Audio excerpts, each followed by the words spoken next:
Just want to say, if you're watching this right now near upload, I'm live on Twitch making some videos and giving away a battle pass for free, so come check me out live. Let's get to discussing. You open up the latest episode 6, and the challenges, well, the challenges are same old, but instead they could look something like this. Now, don't get me wrong, this wouldn't replace challenges, but I believe there should be a separate subsection called custom challenges, in which Riot uses their system and stats in order to create custom challenges for each individual player. It would take your top 3 agents, understand their abilities, and then kind of queue up these challenges. There could be one general, like get 20 aces, and it wouldn't be even a weekly challenge, it'd be a monthly challenge with a huge XP bonus payout, but something more challenging, more enticing, and more fun. Alternatively, if you think a systematic route would be too complicated, each agent could have a custom challenges box that either refreshes monthly or every act, and it would be a lot more. Let's say KO, instead of hit stuns, it would be hit flashes, get 20 aces as KO, etc, etc. And this would be extremely engaging because, of course, I'm someone who is lucky enough to test the latest content, but there's one big problem. It's the same old. We'll get a new skin, new map, maybe a new agent, and eventually, after the hype dies down, it's the same thing. And while these fundamentally change Valorant a lot, they are not scalable. What is scalable is systematic pieces of content that can be added, changed, and altered to keep gameplay engaging. And challenges, reworking the challenge system is one of the biggest things Valorant needs to do. I mean, the challenge system hasn't been reworked since the launch of Valorant. Just take this in. One of the challenges is buy 20 guns using the buy menu.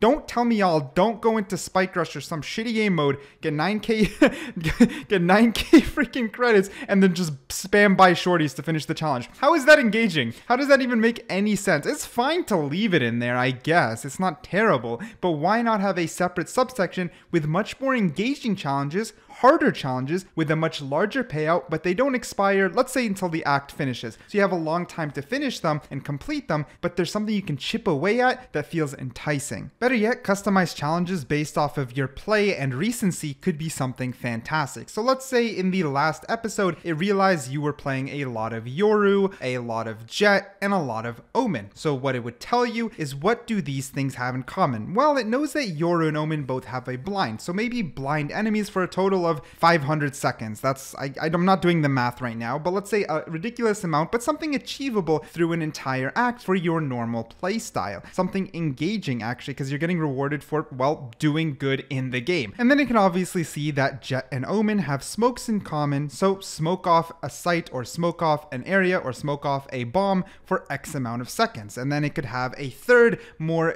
kind of a general challenge, like I said, aces, a much larger amount of kills, a certain amount of assists, maybe even a certain amount of wins. It could be one of the more generic challenges on a larger scale over the episode that gives you a much larger XP payout. However, that's just something I'm throwing in there. The biggest ones is definitely the customizable ones. Now, the reason I'm talking about the entire episode as the range is for a specific reason. That reason being, the larger time frame gives you more opportunity to make harder and a little bit more niche challenges with a rule set without feeling frustrating. For example, if Valorant, imagine in the weekly they said let's say they said get 100 classic kills. Well, there's 2 issues to that. Let's break them down. The first issue is that forcing any player into a specific gun could be pretty poor, because of course they could like throw the game trying to get classic kills, which is not something they should ever do. And then the second problem is getting 100 kills in a week or something stupid like that with only the classic is kind of frustrating. But instead, imagine if they use the algorithm on the back end to understand your top 3 pistols. Imagine they find out your top 3 eco weapons are the Ghost, Sheriff, and Classic. So instead, they group these 3 together for an entire episode, and instead tell you you have to get 100 kills using the Classic, Ghost, or Sheriff, but it only counts in the very first round of each half. So of course that would prevent any sort of throwing, add a new challenge, add some sort of engagement to the game, and on top of that, if it's ignored, it's ignored. You know, there's no harm in ignoring it. The biggest thing here would be not to adjust the XP or the Battle Pass XP system too much. Instead, just reward the players who complete these challenges, making the Battle Pass much more obtainable for the casual player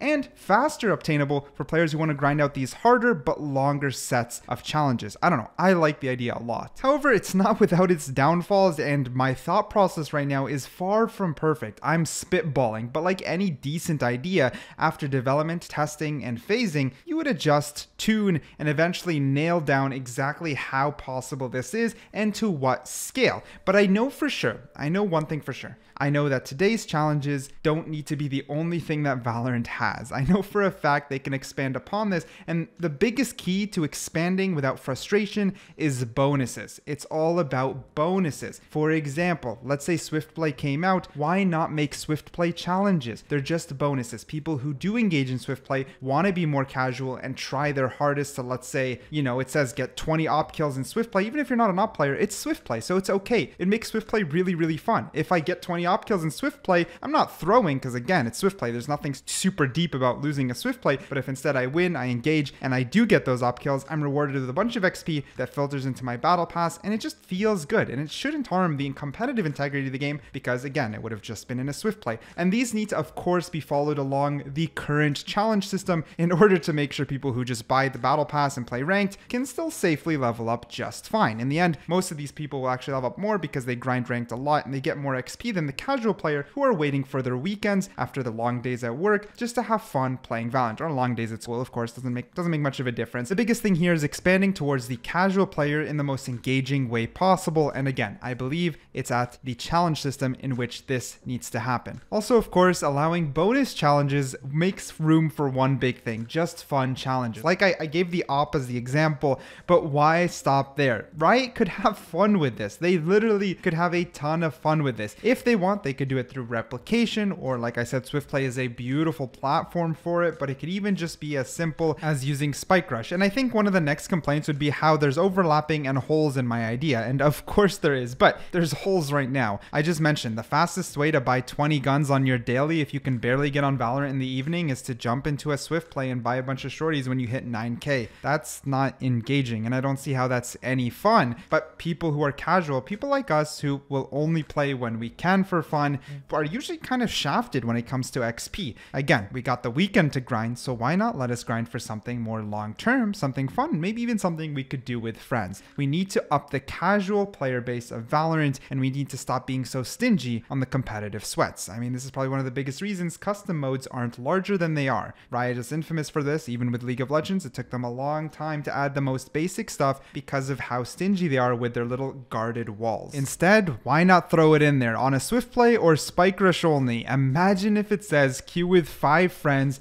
and play duelist only. Just one game, 0 out of 1 for 500 or 1000 bonus XP. Nothing detrimental if you can't do it, but something you'll get giddy at if you have a 5 stack to play with. And then you might be like, I don't have friends, I don't have a 5 stack. But again, it's about the bonuses. It's about the fact that this is only one out of multiple systems in place in order to gain extra XP. And they can be quite far reaching. 5 stack isn't going to be available for everyone. So make the next thing a duo or a single, but they have to get a high amount of kills with a gun, or maybe res 10 times with Sage, and maybe they never played Sage before, but if it's locked only to a Swift Play, well, maybe you'll have fun learning her. And again, with all that being said, you could always get to the battle pass as you could today. It's all about the bonus content, not about reworking to the point where you shaft what's OG.